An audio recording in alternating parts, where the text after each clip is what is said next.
We live in a world that wants us restless. News cycles, notifications, other people's anger, they all compete for your mind. And most of us lose that fight. We react without thinking. We lash out. We drown in anxiety. But here's the thing. The world hasn't changed as much as we think. Human nature hasn't either. The ancient Stoics faced war, exile, betrayal, and death. And they found a way to keep their minds unbroken. What I'm about to share is the single habit that made that possible. The habit that Marcus Aurelius, Emperor of Rome, burdened with power and surrounded by enemies, practiced every day. The habit that Epictetus, a man born a slave, used to turn suffering into strength. If you make this one Stoic habit part of your life, you won't just feel calmer. You'll become untouchable. The habit, the pause before judgment. The habit is simple. Refuse to let your first reaction become your final decision. The Stoics called it examining your impressions. Here's how Marcus put it. You have power over your mind, not outside events. Realize this, and you will find strength. Think about that. Something happens. Someone insults you. Your plans fall apart. A tragedy strikes. The first spark is always emotional. Anger, fear, grief. But the Stoics said, stop, hold it. Ask yourself, is this thing really bad, or am I just telling myself a story about it? That pause is everything. It's the difference between punching a wall and calmly choosing your next move. It's the difference between despair and dignity. Why this habit works. Modern psychology backs this up. Viktor Frankl, who survived the camps of World War II, said, between stimulus and response there is a space. In that space is our power to choose our response. In our response lies our growth and our freedom. This is Stoicism in action. The habit trains you to make that space bigger. The more you practice it, the less you become a puppet of anger, fear, or other people's chaos. Training the habit. Here's how we build it. Catch the first impression. When something stings, name it. I am feeling anger. That act of noticing pulls you out of the spiral. Separate fact from story. Marcus would write in his journal, this is just a corpse, just meat and bones. He stripped events of drama until he saw them as they really were. Choose your response deliberately. Epictetus said, if you are pained by any external thing, it is not this thing that disturbs you, but your own judgment about it. The judgment is yours to rewrite.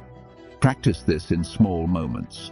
Traffic, rude comments, disappointments. You're training for the larger storms. A cinematic moment. Imagine Marcus Aurelius on a freezing night at the northern frontier. His empire is at war, his generals are divided, his body is sick. He sits alone in his tent, a single oil lamp burning, writing in his journal. Outside, the camp is restless. Soldiers whisper of mutiny. Inside, the emperor writes to himself, today you will meet people who are meddling, ungrateful, arrogant, deceitful. He is not writing for history. He is writing to tame his own mind, to remind himself that anger is optional, that fear is optional. He chooses calm, he chooses reason, and by choosing, he holds together an empire. That is what the habit gives us, the power to remain unshaken while the world shakes around us. Epictetus, strength from chains. Now picture Epictetus, a man who began life in slavery. His master was said to be cruel, even breaking Epictetus's leg at one point, leaving him permanently lame.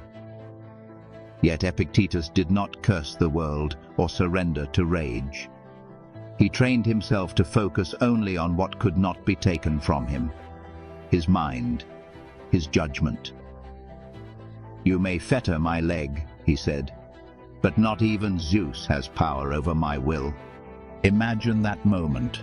Pain radiating through his body, humiliation burning, and yet He pauses. He refuses to say, "This is unfair." He refuses to see himself as a victim. That pause before judgment gave him the freedom no master could steal. And when he was finally freed, he taught generations that freedom is not given by society, but claimed by the soul. This is why the Stoics obsessed over self-control, because without it, we are slaves to whatever emotion grabs us first. Overcoming destructive emotions.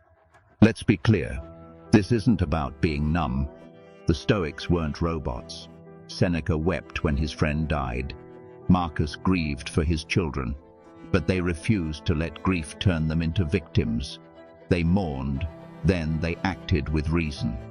Destructive emotions are those that hijack us.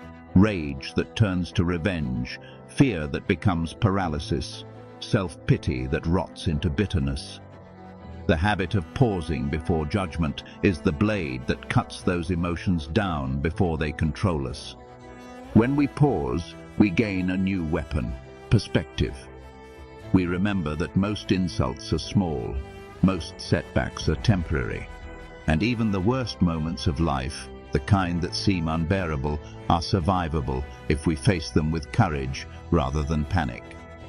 Building resilience day by day. This habit is not built in a single act of willpower. It's forged daily, in silence, in the smallest annoyances. The car that cuts you off, the delayed flight, the unanswered text. These are opportunities to train. And when the real storm comes, the breakup, the diagnosis, the betrayal, you will already be strong. Marcus wrote, "You have power over your mind, not outside events." Read that again. He was not saying this from comfort, but from a battlefield, from the deathbed of his children, from the chaos of plague and rebellion. His life was proof that this habit works even in the worst conditions. What this really means for us. When we practice this habit, we become dangerous in the best way. The world can throw its worst at us, and we stay steady. We stop being dragged by every wave and start steering our own ship. We will still feel pain. Stoicism never promised a painless life, but pain without panic is power. Hardship without hatred is freedom, and that is how ordinary people become extraordinary, by mastering themselves, not the world. So here's our challenge. For the next week, every time you feel anger, fear, or frustration, pause. Ask, what exactly happened? What part of this is in my control? What story am I telling myself? And then choose your response. Slowly, you will notice the space between stimulus and response growing. That space is where strength lives. We can't control the world, but we can control ourselves, and that's enough to change everything. Because here's the truth. The world does not need more people who react to everything. It needs more people who can stand calm in the fire, who can look at chaos and choose wisdom. Practice this habit, and you will become one of those people, unbreakable, steady, and free. And when that moment comes, when life tests you with something you thought you could never endure, you'll surprise yourself. You won't shatter.